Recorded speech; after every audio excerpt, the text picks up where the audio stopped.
Jumpa lagi Jakarta TV. Kali ini kita datang dengan sebuah laptop yang banyak diminta. Ya, ini adalah Omen by HP 15 tahun 2020 dengan Ryzen 7 dan RTX 2060.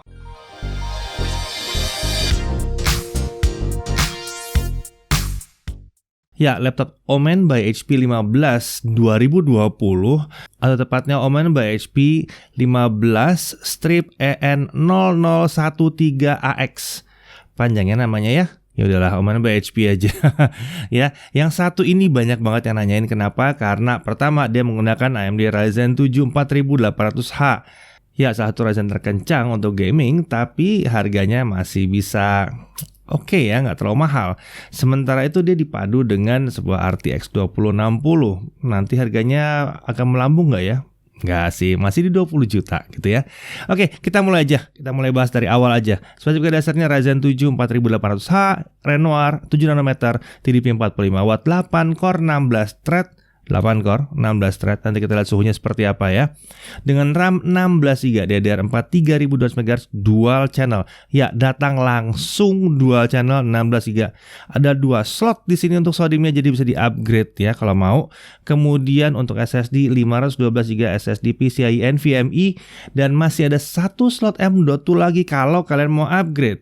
Untuk GPU RTX 2060 6GB GDDR6 ya, Nvidia GeForce yang kencang banget dan ini versi full power, tidak pakai Max-Q-an di sini ya. Kemudian untuk integrated graphics masih ada AMD Radeon Graphics juga tentunya ya. IGP tetap aktif, dapat switching supaya bisa lebih hemat baterai. Kalau body kita sekarang lihat form factornya adalah clamshell tentunya. Sebuah laptop gaming harus clamshell bodinya untuk sekarang ya. Materialnya adalah kombinasi metal dan polikarbonat. Sementara untuk desain ini desain bodinya dirombak total. Jadi lebih sederhana sekarang dan lebih minimalis. Bentuk bodi lebih kotak, tidak ada lengkungan-lengkungan seperti yang sebelumnya ya. Penampilan keren dengan kesan gaming tapi sebetulnya nggak terlalu kentara juga. Jadi kalau diperhatikan aksen-aksen gamingnya ada, tapi sekilas siluetnya nggak terlalu gaming. Ini membuat dia terlihat formal kalau toh mau dipakai untuk kerja juga ya. Satu hal yang menarik adalah logo Omen di punggung layar itu sekarang diperbarui. Kalau logo lama itu kan logo yang diambil dari Voodoo PC. Zaman dulu Voodoo PC itu adalah perusahaan PC gaming yang emang terkenal banget dengan keunikannya dan performanya. Nah, itu diakuisisi oleh HP dan logo itu yang dipakai untuk Omen yang sebelumnya. Sekarang logonya udah agak beda ya. Logo baru nih bentuknya kayak belah ketupat polos gitu ya, simple dengan gradasi warna biru ke hijau. Tapi simpelnya agak kompleks sebetulnya karena gradasi warna itu kelihatannya berubah-berubah tergantung dari sudut pandang kita. Kemudian di bagian atas keyboard ada motif pada grill di sini ya. Sayangnya ini bukan grill speaker ya. Kita kira tadi awalnya grill speaker, ternyata bukan ya. Untuk warna ini adalah shadow black dengan dimensi yang mengecil sekarang footprintnya kalau dibandingkan dengan Omen by HP 15 tahun 2019. Yang kalau dulu 36x26 x 2 cm yang sekarang mengecil jadi 35,7 x 23,9 cm. Ya, walaupun ketebalannya sedikit menebal, tapi ya 2,25 sama 2 cm nggak terlalu jauh beda. Yang paling penting sekarang adalah footprintnya, jadi dia tidak terlalu lebar sekarang. Untuk bobot tergolong tidak terlalu berat di 2,1 kg dengan charger 525 gram. Jadi total kalau dibawa-bawa hanya 2,6 kg. Ya, nggak nyampe 3 kilo. Untuk display, ini ada display 15,6 inci, Full HD 1080p tentunya, panel IPS beneran. 144 Hz, 72% NTSC atau 100% sRGB. Ya, sebuah layar yang bagus banget bahkan kalau kalian mau dipakai untuk content creation ya. Dan ini adalah layar dengan kecerahan 300 nits. Permukaan layarnya juga anti glare, non glare, jadi nggak banyak mantul-mantul di sini. Dan dia menggunakan micro edge display, jadi bingkai layarnya tipis. Paling tipisnya emang di sisi kiri dan kanan ya. Sisi atas sih cukup tipis, tapi memang masih harus nyisain tempat buat kamera 720p 30 fps. Untuk audio dilengkapi dengan 2 speaker Bang & Olufsen terletak di sisi bawah kanan dan kiri laptop. Ya, di bawah kanan dan kiri ya. Terdapat Omen audio control untuk mengubah preset audio. Untuk kualitas suaranya ini cukup lantang, termasuk yang menengah atas lah kalau bicara soal kelantangan suaranya.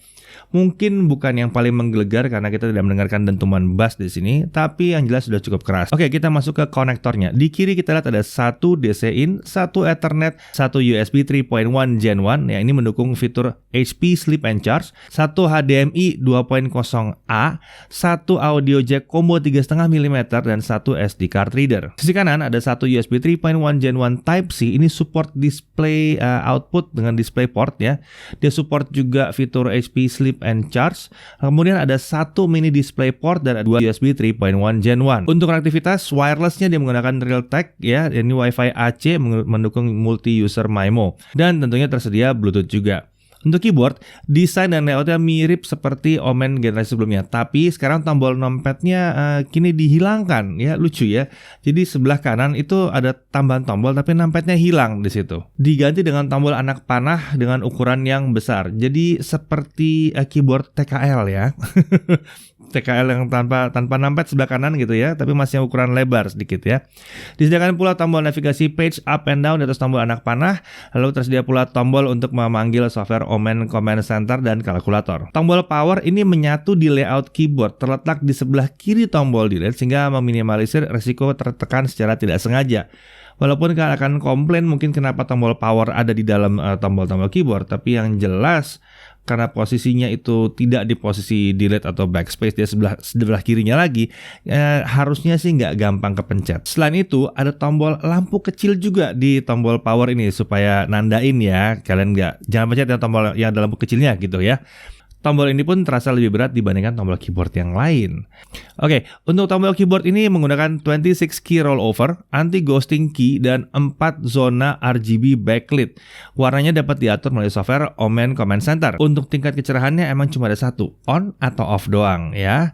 Lalu untuk touchpad ini ukurannya besar, lebih besar daripada Omen yang versi lama, nyaris sejajar dengan spacebar, agak sedikit ke kanan beberapa milimeter aja, ya udahlah ya, anggaplah dia di tengah-tengah spacebar. Jadi cukup enak pada saat kita mengetik. Nggak ada kok tombol klik kanan dan klik kiri yang spesial di sini, jadi tampilannya minimalis, tapi ini sudah support Windows Precision Driver. Oke, kita masuk ke performa. Terdapat 3 performance profile pada software Omen Command Center. Pertama adalah Comfort, Default, dan Performance ya. Performance tentunya maksimalkan performance ya gitu ya. Selain performance profile, ada juga fan speed control dengan 2 opsi. Yang pertama adalah auto, ya kipasnya ya otomatis gitu ya, tergantung temperatur. Satu lagi adalah max. Nah, ini yang dibutuhkan ya. Ini fan ditahan tetap maksimum terus putarannya ya, supaya suhu tetap terjaga ya. Nah, seluruh pengujian akan dijalankan dengan mode performance dengan fan di maksimum, kecuali untuk pengujian baterai itu kita bedakan. Kita lihat dulu konsistensi performa dengan Cinebench R15, kita loop 20 kali. Performa prosesornya sangat kencang ternyata di sini ya. Minim sekali gejala throttling. Kita lihat performa Ryzen 7 4800 ini berada di level yang emang kita harapkan di kisaran 1800-1900 poin. Prosesornya super kencang, tapi gimana suhunya? Nanti kita lihat suhunya ya. Nanti kita tes dulu performance yang lainnya ya. Kita coba untuk content creation Adobe Premiere Pro CC 2020. Seperti biasa tes 4K 60 yang durasinya 2 menit 7 detik. Kita editing, color correction, multi-layer dan lain-lain itu ya semuanya. Hasilnya dengan software only, output 4K 60 ini selesai dalam waktu 19 menit 3 detik. Nggak gitu kencang. Tapi kalau kita hidupkan kudanya, dia selesai dalam waktu 5 menit 25 detik. Nah, ini kencang baru. Lalu kalau Full HD gimana? Kita coba juga di Full HD ya. 1080p 60 fps, durasinya 2 menit 7 detik sama ya. Kemudian outputnya di 1080p juga. Software only 5 menit 30 detik dengan kuda atau menggunakan RTX 2060-nya 1 menit 43 detik. Ini kencang parah sih. Lalu bagaimana dengan Blender? Ya, kalau kalian main pakai 3D gimana? Bisa dong, kita coba 3D-nya. Resolution 1080p lagi, kita coba BMW 27 render test ya. Render resolution di 50% atau 50%. CPU only kita selesai dalam 3 menit 20 detik. Kalau kita pakai GPU-nya atau RTX 2060 kita selesai di 1 menit 22 detik. Jadi ya kalau mau render ringan asik juga sih pakai ini. Kemudian kita beralih ke performance gaming. 3D Mark Firestrike kita lihat skornya adalah di kisaran 16.713 poin untuk GeForce RTX yang disematkan di dalam laptop yang satu ini. Kalau masuk gaming test seperti apa? Kita lihat. CSGO 1080p low 185 sampai 260 fps. Dota 2 1080p fastest screen render 100%, 98 sampai 115 fps dengan scene ringan mencapai 145 fps. terbang ini ya, benar-benar mantap. Shadow of the Tomb Raider, nah kita masuk ke game AAA 1080p, highest RTX di medium, kita lihat dia ada di 60-80 fps. Lalu Death Stranding 1080p very high, DLSS on, ya dong DLSS bisa on, soalnya ini kan pakai RTX ya, 90-100 fps. Sementara itu Assassin's Creed Odyssey, game open world yang luar biasa berat ini, 1080p very high, 50-70 fps. Ditelan semua ini game AAA. Lalu bagaimana dengan SSD-nya? Ya, dengan Crystal kita melihat bahwa SSD-nya punya read atau kecepatan baca di 3568 Mbps dan write di 2989 Mbps. Ini mah kencang banget, kencang banget. Oke, saya berasa bahwa ini sepertinya sebuah laptop gaming kelas atas dengan Crystal Mark yang kencang luar biasa kayak gini di SSD-nya ya. Jadi untuk harganya ini tergolong kencang parah. Untuk baterai kita lihat ini baterai kapasitas 70,9 Wh. Kita tes dalam kondisi berat 50% dan volume di 25%. Video playback 1080p kita dapat 10 jam. Bagus, keren banget 10 jam video playback ya. Dan gaming Dota 2 720p low 1 jam gameplay dengan baterai boost off kita dapat baterainya sisa 26%. Tapi kalau baterai boostnya on kita limit di 60 fps, baterainya masih bisa bersisa sekitar 45%. Lumayan oke ya. Kemudian untuk charging gimana?